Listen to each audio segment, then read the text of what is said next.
Buenos días, permítame presentarme, soy María Teresa Márquez, soy médico pediatra y hoy vamos a hablar sobre semiología cardiovascular en pediatría. Estamos en el siglo XXI y aún la elaboración de una historia clínica y un examen físico completo es el punto esencial de una evaluación cardiovascular. La inspección, la palpación, la percusión y la ocultación siguen siendo los puntos cardinales en la evaluación pediátrica. Esta clase está diseñada con elementos muy sencillos para obtener las competencias necesarias para la culminación de ese objetivo. La semiología es la disciplina científica que ordena los conocimientos clínicos identificados a través de los signos y síntomas con el objetivo de llegar al diagnóstico. Esto constituye el método clínico. La información se recoge generalmente durante la realización de la historia clínica, en el marco de la relación médico-paciente. Esto último le da una peculiaridad a pediatría, ya que toda información que se recaba es referencial de la madre, padre, abuelos, en fin, otra persona que interpreta los síntomas y los relata al médico. Resulta esencial adecuar nuestro lenguaje, actitud a la persona que estamos atendiendo, considerando la edad, preocupaciones, motivo de consulta, nivel sociocultural y urgencia de la patología.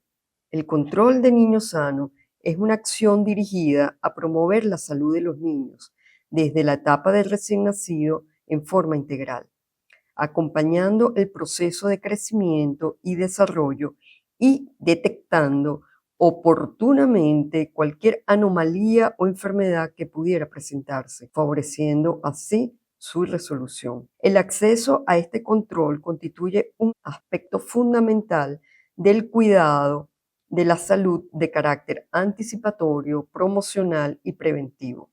La evaluación cardiovascular es un componente fundamental de las consultas de control en edad pediátrica. Su principal objetivo es detectar signos y síntomas asociados a cardiopatías, tanto congénitas como adquiridas. Esta evaluación incluye un interrogatorio completo con antecedentes personales y familiares, un examen físico exhaustivo que contemple inspección, palpación y auscultación orientada a la detección específica de patologías y o factores de riesgo cardiovascular. En este sentido, vamos entonces a presentar los objetivos de esta clase. Vamos a repasar un poco de fisiología cardíaca, un breve repaso de la fisiología cardíaca, de la fisiopatología cardíaca. Vamos a repasar la exploración física, vamos a hablar sobre lo que son los frémitos, la ocultación cardíaca, soplos venosos, signos de alarma y datos importantes a tomar en cuenta. Como lo dijimos anteriormente, vamos a empezar entonces con un breve repaso de la fisiología y la fisiopatología cardíaca y empezamos describiendo el corazón como un órgano muscular, es el miocardio, situado en el mediastino medio, cubierto en parte por los pulmones. Tiene 4 cámaras, 2 aurículas y 2 ventrículos, separados por un tabique muscular, y a su vez las aurículas están separadas de los ventrículos por un plano valvular. Las válvulas auriculoventriculares son la válvula tricúpide y la válvula mitral. La sangre venosa procedente de la circulación de todo el cuerpo llega al corazón por las venas cava, vena cava superior, vena cava inferior. Por supuesto, a la aurícula derecha. Por la vena cava superior ingresa la sangre que procede de la cabeza y miembros superiores, y por la vena cava inferior la sangre que procede de abdomen y miembros inferiores. Desde la aurícula, a través de la válvula tricúspide, la sangre pasa al ventrículo derecho. Y de aquí, a través de la válvula pulmonar, por la arteria pulmonar, llega a los pulmones, donde se oxigena. La sangre oxigenada regresa al corazón a través de la aurícula izquierda por las venas pulmonares. 4 venas pulmonares, 2 derechas y 2 izquierdas. Desde aquí A través de la válvula mitral pasa la sangre al ventrículo izquierdo, principal impulsor de la sangre oxigenada para ser distribuida a los diferentes órganos. La función de las válvulas aurículo-ventriculares es evitar el reflujo hacia las aurículas cuando se produce la sístole ventricular. Las válvulas semilunares, aórtica y válvula pulmonar realizan la misma función entre la arteria aorta y el ventrículo izquierdo, entre la arteria pulmonar y el ventrículo derecho, durante la diástole. La unidireccionalidad sanguínea se debe a este sistema de válvulas.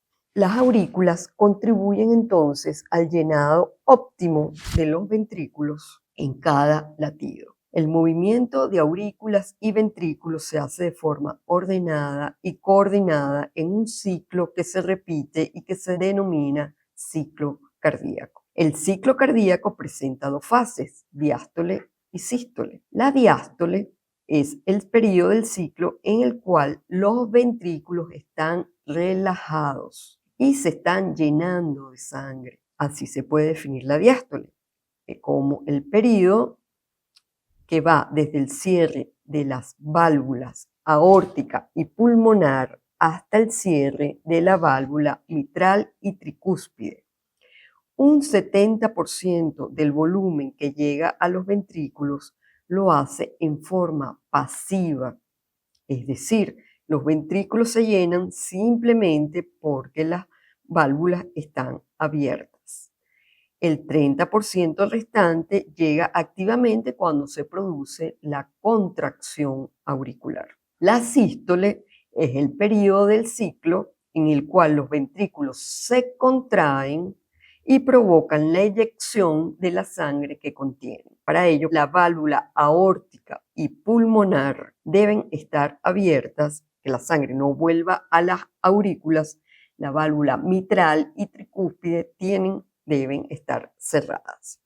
Así se puede definir la sístole como el periodo que va desde el cierre de la válvula mitral y de la válvula tricúspide hasta el cierre de la válvula aórtica y la válvula pulmonar. La sangre que sale de los ventrículos hacia las arterias constituye el volumen latido o volumen sistólico. Esto es una imagen transversal por resonancia magnética del ventrículo del corazón. Vamos a ver entonces la anatomía del ventrículo derecho y vemos que es una pared delgada, una cavidad semilunar con una configuración adecuada para expulsar el volumen latido contra la baja presión de la arteria pulmonar.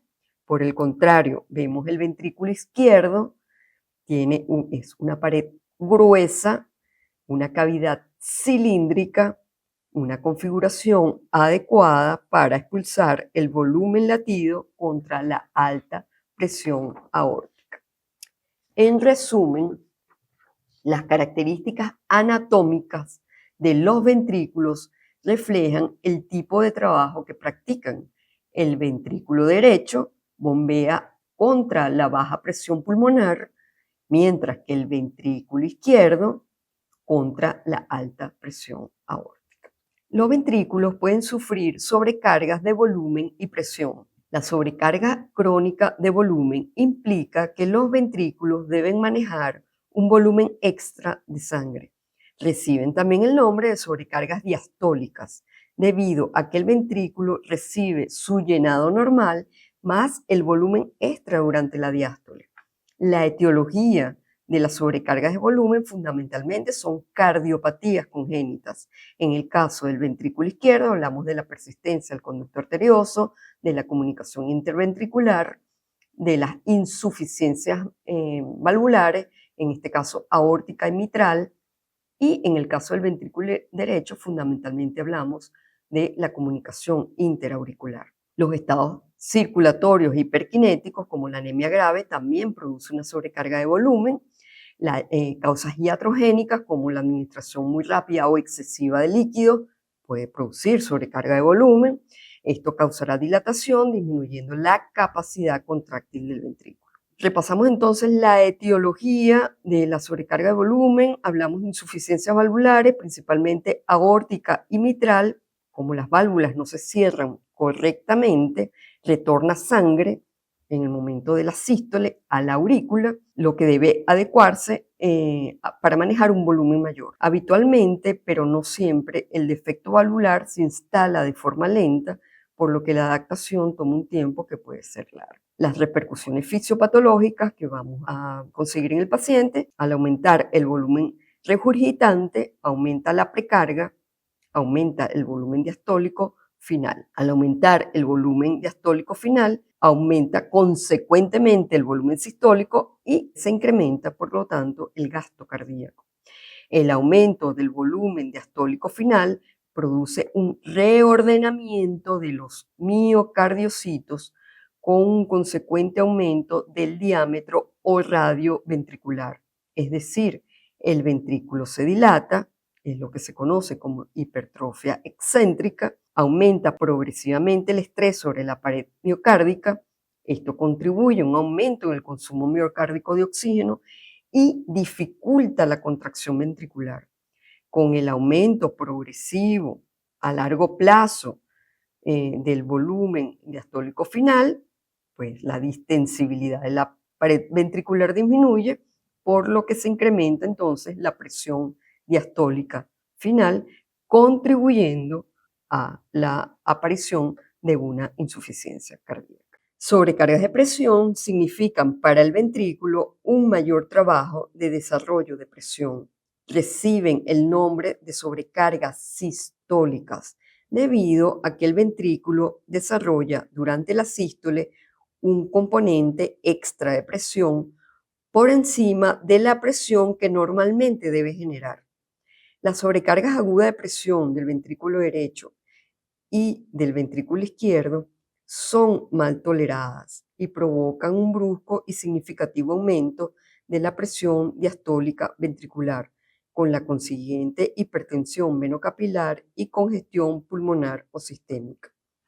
Debido a las características anatómicas ya descritas, el ventrículo derecho es capaz de soportar sobrecargas de volumen y el ventrículo izquierdo sobrecargas de presión, siempre que no coexista daño miocárdico. ¿Cuál es la etiología de las sobrecargas de presión? Principalmente se produce por estenosis de las válvulas sigmoideas y por hipertensión pulmonar en el corazón derecho, hipertensión arterial sistémica en el ventrículo izquierdo. En estas situaciones, el ventrículo genera inicialmente mayor presión y se contrae con más fuerza para expulsar la sangre, al existir una resistencia aumentada a la eyección.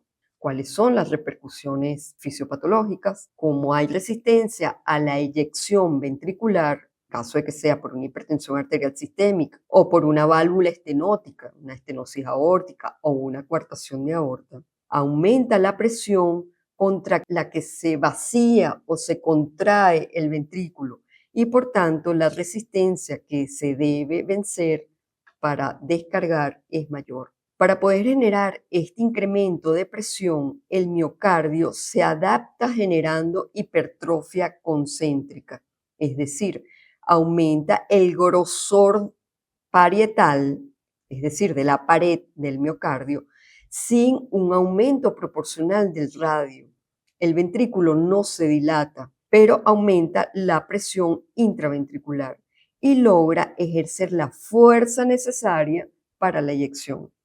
Con este aumento de grosor progresivo de la pared se produce fibrosis, por lo que la rigidez de la pared ventricular aumenta, disminuyendo la distensibilidad, lo que produce disfunción diastólica. Una sobrecarga de presión compensada. El mecanismo de compensación está dado por la hipertrofia miocárdica de tipo concéntrica, que aumenta la capacidad de generar presión por el ventrículo, engrosando la pared de este ventrículo, y esta mayor presión permite vencer la poscarga y expulsar la sangre.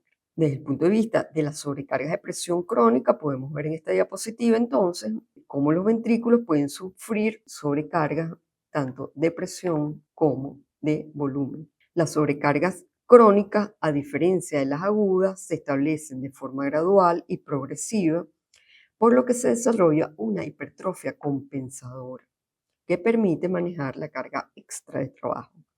Las sobrecargas de volumen producen hipertrofia excéntrica. Se fijan aquí cómo aumenta el radio del ventrículo con aumento de peso y dilatación de la cavidad ventricular. Las sobrecargas de presión producen hipertrofia concéntrica. Aumenta el grosor de la pared, pero no aumenta el radio del ventrículo, y con aumento de peso sin dilatación de la cavidad ventricular.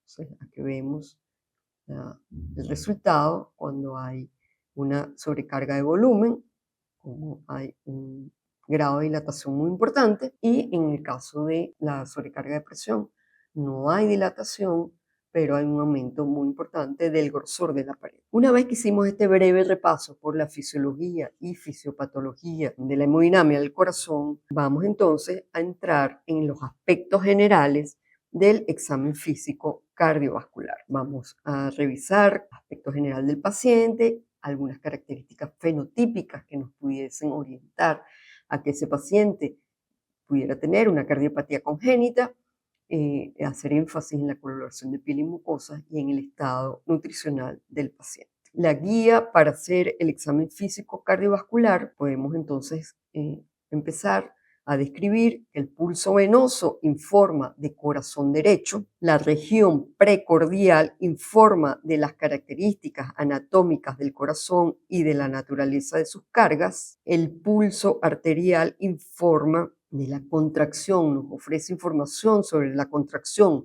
del ventrículo izquierdo, y el llenado capilar, por supuesto, entonces, habla o nos informa sobre la perfusión tisular. Empecemos con inspección y palpación de la región precordial. Mediante la palpación podemos evaluar la región precordial. Podemos evaluar la presencia de frémitos, la presencia de los pulsos, comparar estos pulsos en los 4 miembros y empezamos entonces con los movimientos normales de la región precordial. Retracción sistólica paraesternal izquierda. Consiste en una depresión que ocupa toda la sístole y está determinado por la contracción del ventrículo derecho normal. Se localiza en cuarto espacio intercostal izquierdo con borde external. Ápex. Corresponde a la punta del ventrículo izquierdo y constituye una elevación durante la primera parte de la sístole de pequeña amplitud y localizado en quinto espacio intercostal con línea medio clavicular. En recién nacidos y lactantes podemos ubicar el ápex en cuarto espacio intercostal en la línea medio clavicular izquierda o un poco por dentro de la misma. Entonces, los latidos normales en la región precordial son retracción sistólica paraesternal izquierda y ápex. En esta lámina vamos a evaluar los latidos patológicos de la región precordial. Son 2 latidos, latido paraesternal izquierdo, latido del área pulmonar. El latido paraesternal izquierdo indica crecimiento del ventrículo derecho. Se localiza fundamentalmente entre el cuarto y el quinto espacio intercostal izquierdo en la región paraesternal. Puede ser de tipo hiperkinético en respuesta a sobrecargas de volumen, como la insuficiencia tricuspidia o la comunicación interauricular, o del tipo sostenido en respuesta a sobrecargas de presión, como la estenosis pulmonar o la hipertensión arterial pulmonar, que producen hipertrofia concéntrica. El latido hiperkinético es de gran amplitud y área con movimientos de ascenso y descenso rápidos y abruptos, mientras que el latido sostenido es de menor amplitud, con movimientos de ascenso y descenso menos abruptos, y la cima se mantiene durante toda la sístole. Por eso lo llamamos latido sostenido. El latido del área pulmonar se origina por el choque de la sangre eyectada desde el ventrículo derecho hacia la arteria pulmonar dilatada. Se observa en la hipertensión pulmonar, en CIA, en CIB, en PCA. Se localiza en el segundo espacio intercostal izquierdo sobre la línea paraesternal. Los latidos apexianos patológicos son el latido hiperkinético y el latido sostenido.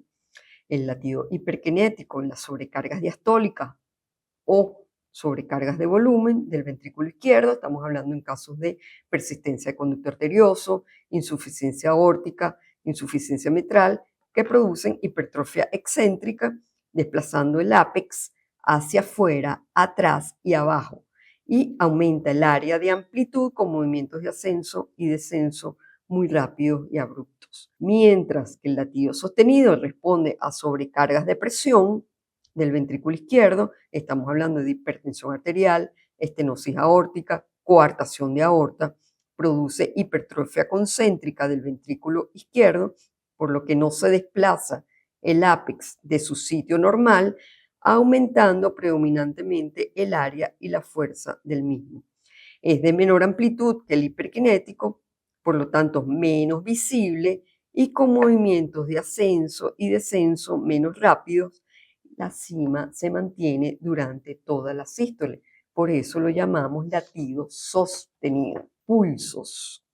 El pulso arterial es una onda de ascenso rápido producida por la eyección ventricular izquierda, es decir, que los pulsos nos orientan, nos dan información sobre el volumen sistólico.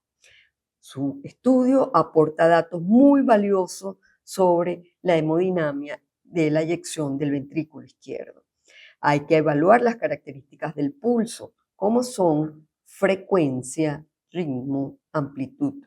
La frecuencia del pulso varía según la edad. El estado hemodinámico y factores emocionales pueden también aumentar la frecuencia cardíaca del paciente. La amplitud del pulso arterial dependerá principalmente de la magnitud del volumen latido. Un pulso amplio corresponderá con un volumen latido aumentado, un pulso pequeño con un volumen latido disminuido. Alteraciones del pulso arterial, lo que conocemos como un pulso de amplitud disminuida, que se denomina con el nombre de pulso parvus, es el pulso pequeño de forma normal, indica disminución del volumen latido. Ejemplo, disminución del gasto cardíaco por cualquier, digamos, causa, disminución del retorno venoso, deshidratación, estenosis mitral severa, miocardiopatías producen pulsos de amplitud disminuida. Y el pulso filiforme, que diríamos que es la exageración del pulso parvus, es aquel pulso con una amplitud muy disminuida, casi impalpable, y se observa cuando hay una disminución muy importante del volumen latido. El ejemplo casi clásico, el shock hipovolémico. Pulsos de amplitud aumentada, el pulso saltón. Con una amplitud muy aumentada, casi siempre se evidencia en personas mayores, con arteriosclerosis, hipertensos, en estados hiperkinéticos, y nosotros podemos palpar un pulso que asciende y desciende rápido, es lo que nosotros llamamos pulso saltón. También se describe en el ducto arterioso permeable, en la insuficiencia aórtica, en estados de ansiedad, en estados de hiperdinamia. Otras alteraciones del pulso arterial son el pulso paradójico, que es el pulso que disminuye de amplitud de una forma muy significativa con la inspiración profunda.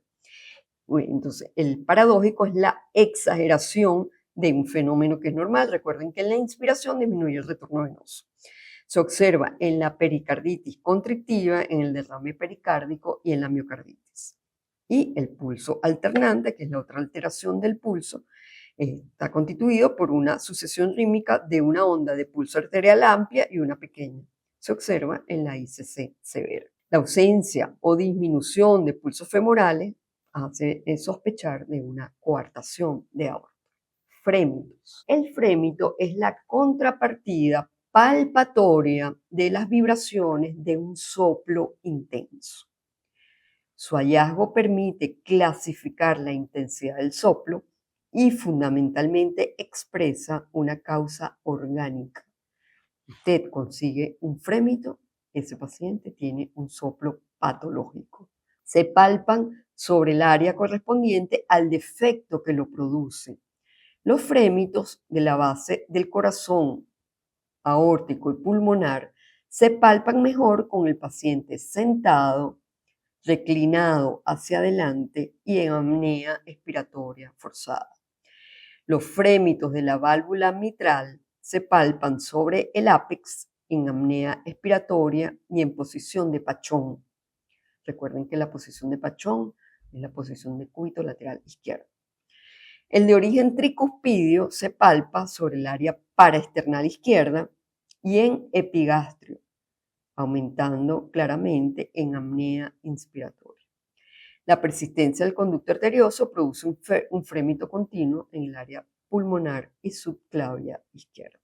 Vamos entonces con la auscultación. Vamos a describir una guía sencilla para aprender entonces a auscultar apropiadamente pacientes pediátricos.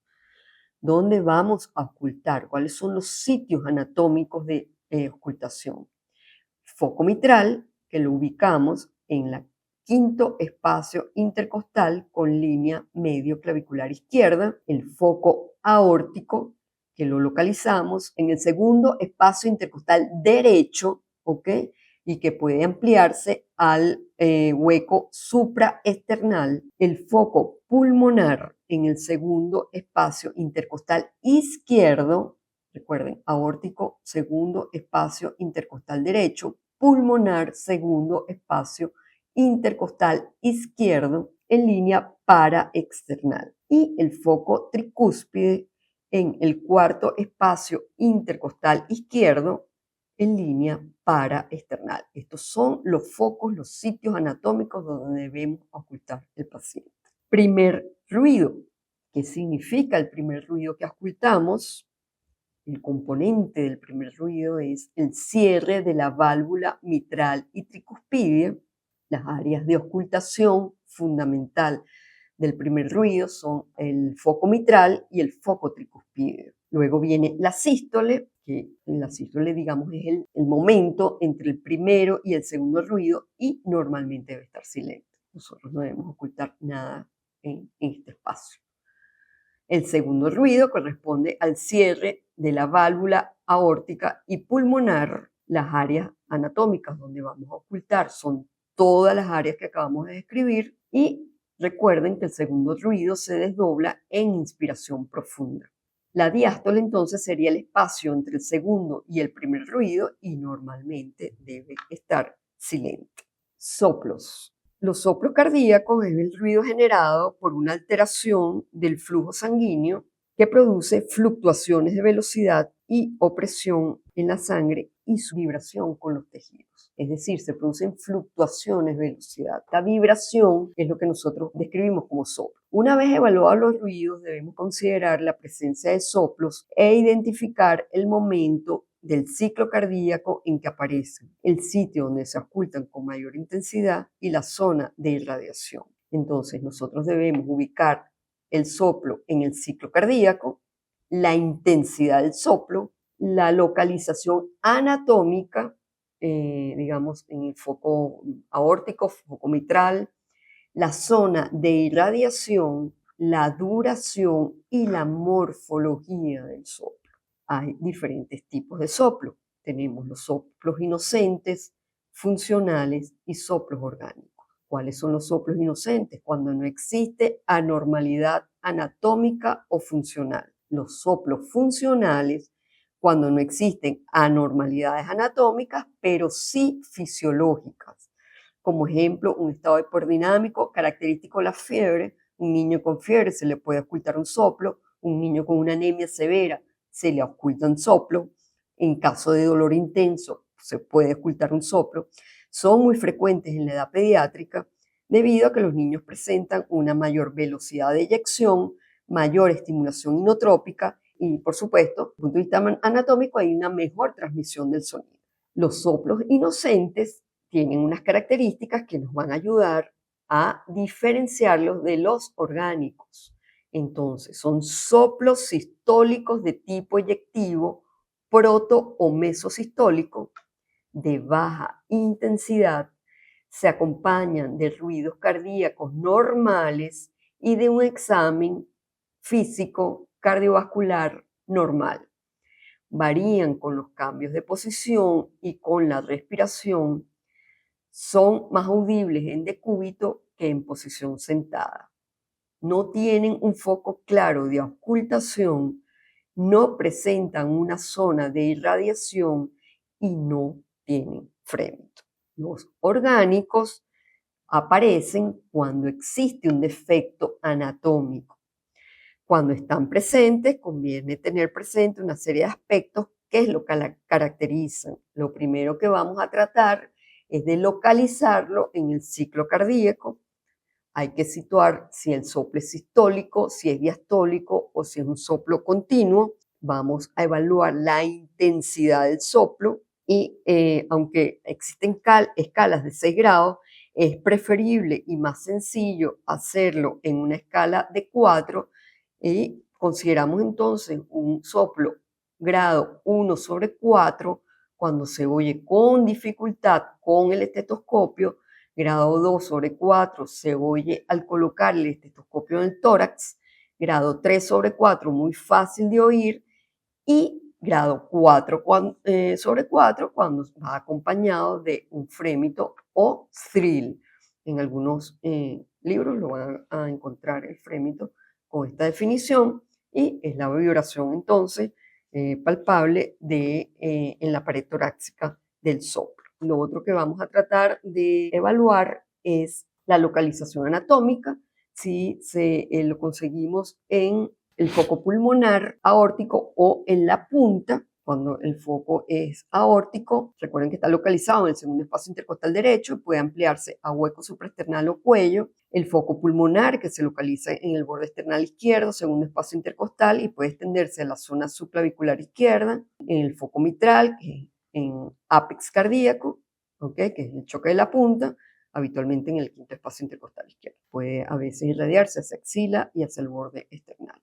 La irradiación, transmisión del soplo desde el foco de máxima intensidad a otra zona. El soplo que se origina por patología de arteria pulmonar se irradia a espalda. El causado por patología aórtica se irradia a cuello. También es característico el soplo correspondiente a coartación aórtica, que se oculta en la región subclavicular izquierda y se irradia a la zona interescapular. Importante entonces, cuando vemos un soplo de coartación aórtica, verificar el valor de la presión arterial, y toda presión arterial por encima del percentil 95 asociado a este soplo orienta al diagnóstico de dicha patología. La duración, bueno, los soplos cortos, que son lo que se denominamos soplos protosistólicos, y los soplos largos, que son los soplos pansistólicos. Morfología, aspecto dinámico del soplo, intensidad homogénea, que son los rectangulares, que son los holosistólicos, se montan sobre R1 y R2, y los roboidales, que son los que van increciendo o increciendo. El timbre del soplo, es la característica sonora causada por la presencia de tonos, entonces son soplos musicales o soplos rudos. La clasificación de los soplos sistólicos se sitúa obviamente en la sístole, entre 1 y R2, pueden clasificarse en pansistólico, ocupa toda la sístole sin variar su morfología, son los soplos rectangulares, suelen aparecer en la insuficiencias de las válvulas auriculoventriculares y en la mayoría de las comunicaciones interventriculares. Los soplos eyectivos son soplos romboidales, se ocultan cuando hay estenosis en los tractos de salida, y los protosistólicos, característicos de la CIB, se inician en el primer ruido para ir disminuyendo en intensidad, y los meso o telesistólicos, bueno, son raros en pediatría, suelen asociarse a patología de la válvula mitral. Aquí tienen un esquema, fíjense cómo el pansistólico tiene forma de barra, ¿ok? De rectángulo, el soplo eyectivo que tiene forma de rombo, romboidal, tienen el diastólico, el protodiastólico, que va disminuyendo, va decreciendo en la medida en que va a lo largo de la diástole, increyendo el telediastólico y el soplo continuo, que es el que oímos tanto en sístole como en diástole. Soplos venosos. Los soplos venosos son importantes, es el único soplo continuo que es funcional y es muy frecuente. ¿Okay? El soplo venoso casi siempre lo descubre el paciente o el familiar del paciente porque siente el frémito en el cuello.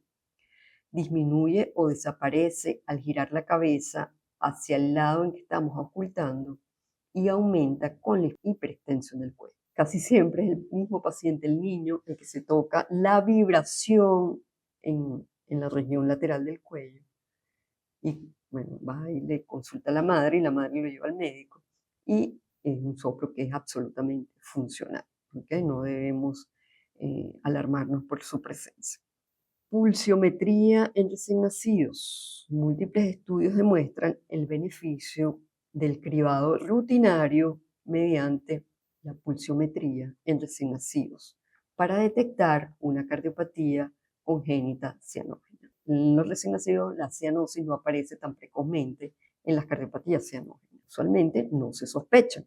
Entonces, este estudio, que está respaldado por la Academia Americana de Pediatría, la Asociación Americana del Corazón, el Colegio Americano de Cardiología, no se considera obligatorio, pero es lo recomendado llevarlo a cabo entre las 24 y 48 horas de vida y antes de dar el alta a los recién nacidos. ¿Y qué es lo que vamos a hacer? Colocar un saturómetro y medir la saturación. Una saturación entre el 90 y el 94% en la mano derecha o en cualquiera de los piecitos requiere un ecocardiograma urgente. Signos de alarma. ¿Ok? Cuando un médico general debe considerar un signo de alarma. La frecuencia, cuando hay alteraciones de la frecuencia y del ritmo respiratorio. Igualmente alteraciones en la frecuencia cardíaca, presencia de retracciones intersubcostales o aleteo nasal, pulsos periféricos que no son simétricos o que no están presentes en las cuatro extremidades, presencias de frémitos, soplos cardíacos en las primeras 24 horas y soplos cardíacos durante la etapa de recién nacido. ¿Qué datos son importantes que ameriten una interconsulta con un especialista en cardiología? Cuando nosotros vemos la historia familiar, antecedentes de cardiopatía congénita en familiares de primer grado, es decir, padres, antecedentes de cardiopatía hereditaria con un familiar de primer grado, cuando hay síndrome de Marfan, una miocardiopatía hipertrófica, antecedentes de muerte súbita en la familia en menores de 50 años. En la inspección, cuando observamos algún síndrome genético, una fascia peculiar, presencia de cianosis, aumento del diámetro anteroposterior torácico, cuando hay un esfuerzo respiratorio que no, digamos, que tenga nada que ver con una patología respiratoria, presencia de circulación colateral, cuando hay presencia de una cicatriz subcostal o medio external, porque esto es sugestivo, obviamente, de una cardiopatía que fue operada, cuando hay presencia de dolor precordial, que es muy raro en niños, pero hay niños que consultan, adolescentes que consultan por dolor precordial, si además es de tipo opresivo, si aparece o se exacerba con el esfuerzo, si se asocia a disnea, a palpitaciones o a síncope. La presencia de palpitaciones de inicio y finalización súbita asociada a síntomas como mareos, náuseas y sudoración. Recuerden que hay arritmias congénitas y bloqueos congénitos cuando hay síncopes que ocurren durante el ejercicio en ausencia de pródromo o causa desencadenante. Digamos que serían como signos de alarma que sería válido la interconsulta con un especialista en cardiología. La disnea, la instalación progresiva durante el esfuerzo, desproporcionada con relación al esfuerzo. Recuerden entonces que la frecuencia respiratoria normal, digamos, varía según la edad del paciente en pediatría, ¿ok? Igual la frecuencia cardíaca, por eso existen tablas, y la medición de la presión arterial. No podemos dejar de medir la presión arterial en pacientes pediátricos. Es importante el control de la presión arterial en todos los niños como parte de su exploración física y la correcta interpretación de los valores obtenidos en relación a la edad y a la superficie corporal.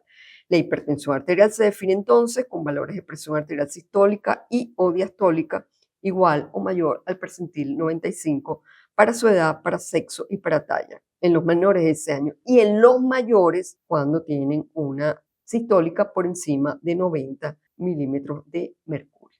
Esto es todo, muchas gracias por su atención y esperamos entonces no se nos ahogue el corazón como en esta lámina. Muchas gracias.